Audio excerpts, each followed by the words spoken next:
नमस्कार दोस्तों, स्वागत है आप सभी का हमारे इस आध्यात्मिक और पौराणिक ज्ञान से भरपूर चैनल पर। आज हम बात करने वाले हैं एक ऐसे रहस्य की जो सदियों से लोगों को आकर्षित करता आया है, भगवान शिव और उनके गले में लिपटे नागों का रहस्य। क्या आपने कभी सोचा है कि आखिर क्यों भगवान शिव अपने शरीर पर सांपों को धारण करते हैं? उनका नागों से क्या संबंध है? आइए जानते हैं इस विषय की विस्तार से कथा। शिव सृष्टि के आदि देवता। भगवान शिव को संहारक, सृष्टि के रचयिता और योगियों के अधिपति के रूप में जाना जाता है। शिव का स्वरूप ही अपने आप में रहस्यपूर्ण है। जटाजूट में गंगा, तीसरा नेत्र, भस्म से सना शरीर, बाघंबर डमरू और उनके गले में वासुकी नाग। सांप भारतीय पौराणिकता में ऊर्जा, पुनर्जन्म और अमृतत्व का प्रतीक माने जाते हैं। शिव का नागों के साथ संबंध केवल प्रतीकात्मक नहीं, इसके पीछे कई कहानियां और रहस्य छुपे हैं। वासुकी नाग का महत्व। शिव के गले में जो नाग सुशोभित है उन्हें वासुकी कहा जाता है। वासुकी नाग नागों के राजा हैं और पौराणिक कथा के अनुसार समुद्र मंथन में मंदराचल पर्वत को लपेटने के लिए वासुकी नाग का ही प्रयोग हुआ था। वासुकी भगवान शिव के अन्य भक्त हैं। समुद्र मंथन। जब देवताओं और असुरों ने समुद्र मंथन का निर्णय लिया तब मंदराचल पर्वत को मथनी और वासुकी नाग को रस्सी बनाया गया। जब वासुकी को अत्यधिक कष्ट हुआ तब भगवान शिव ने उसे अपने गले का स्थान दिया। ऐसा माना जाता है कि शिव के गले में वासुकी का वास इस कारण भी है कि वे शिव की शरण में आकर विष से सुरक्षित रह सके। नागों का प्रतीकात्मक महत्व।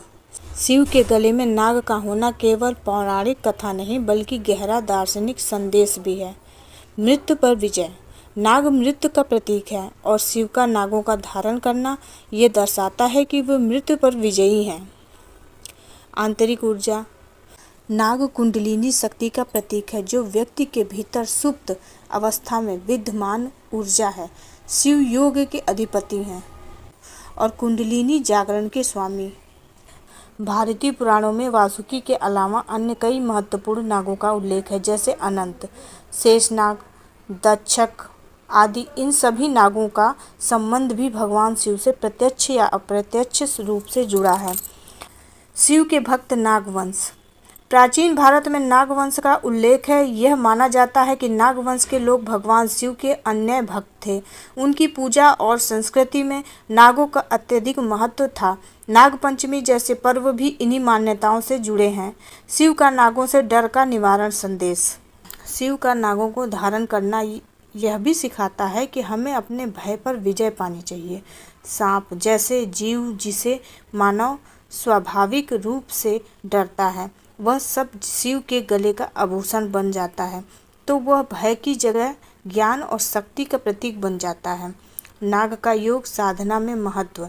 योग साधना में नाग मुद्रा और कुंडलिनी शक्ति का महत्व विशेष है। शिव को आदि योगी माना जाता है और उनके साथ नागों का संबंध ये दर्शाता है कि योग के मार्ग में आंतरिक ऊर्जा और चेतना का जागरण अवश्य है। नाग और पंच महाभूत का संबंध। शिव पंच महाभूत पृथ्वी, जल, अग्नि, वायु, आकाश के अधिपति हैं। नागों का संबंध विशेष रूप से पृथ्वी जल तत्व से है, जो जीवन की स्थिरता और तरलता का प्रतीक है। शिव इन सभी तत्वों के संतुलन करता है। सांप और शिवरात्रि। शिवरात्रि के पर्व पर भक्तजन शिवलिंग पर दूध, जल, बेलपत्र चढ़ाते हैं और नागों की पूजा करते हैं। ऐसा माना जाता है कि इस दिन नागों की पूजा से काल सर्प दोष और अन्य बाधाएं समाप्त होती हैं। इस प्रकार भगवान शिव और नागों का संबंध केवल पौराणिक कथा नहीं बल्कि एक गहरा आध्यात्मिक, योगिक और दार्शनिक संदेश है। उनके गले में वासुकी नाग का वास मृत्यु पर विजय, भय नाश, कुंडलिनी जागरण और प्रकृति के संतुलन का प्रतीक है।